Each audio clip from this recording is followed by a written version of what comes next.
80% des Français ont déjà fui un restaurant à cause du bruit, et puis à l'inverse, 95% des personnes vont retourner dans un lieu parce qu'ils l'ont bien apprécié du point de vue du confort sonore. Et puis comme aujourd'hui il y a les avis en ligne, les exploitants ont un vrai intérêt à se préoccuper de ce sujet.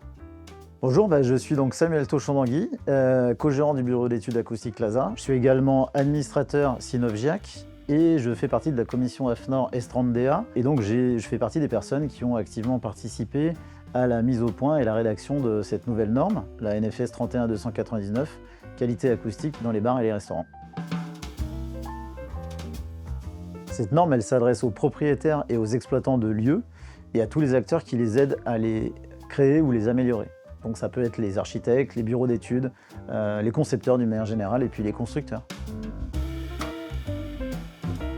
Pour réduire le niveau sonore dans un restaurant, la première chose, ça va être du bon sens. Il faut éloigner ou réduire, diminuer les sources de bruit qui ont tendance à augmenter le niveau de bruit de fond et qui vont déclencher inutilement l'effet cocktail. Ensuite, il faut améliorer l'acoustique du lieu.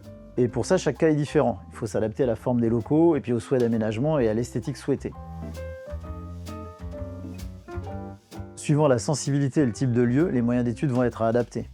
Les bureaux d'études acoustiques, dont c'est le métier, sont bien sûr disponibles pour réaliser ces études. Alors on a des outils, notamment des modélisations acoustiques 3D, qui nous permettent d'anticiper et de créer des scénarios et de tester ces scénarios en lien avec les autres intervenants du projet, décorateurs, architectes, propriétaires, pour tester à l'avance l'efficacité des matériaux et de leur localisation dans le local. Et puis pour des projets de plus petite surface, les recommandations de la norme, associées aux solutions proposées par les fabricants de produits, peuvent permettre de traiter la problématique.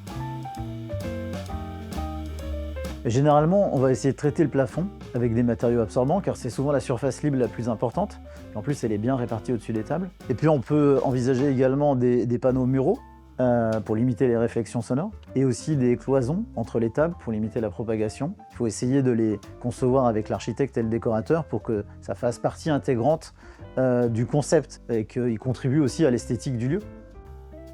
En résumé, cette norme, c'est une boîte à outils pour aider les concepteurs et les décideurs à améliorer la situation en termes de confort sonore pour le personnel et les convives.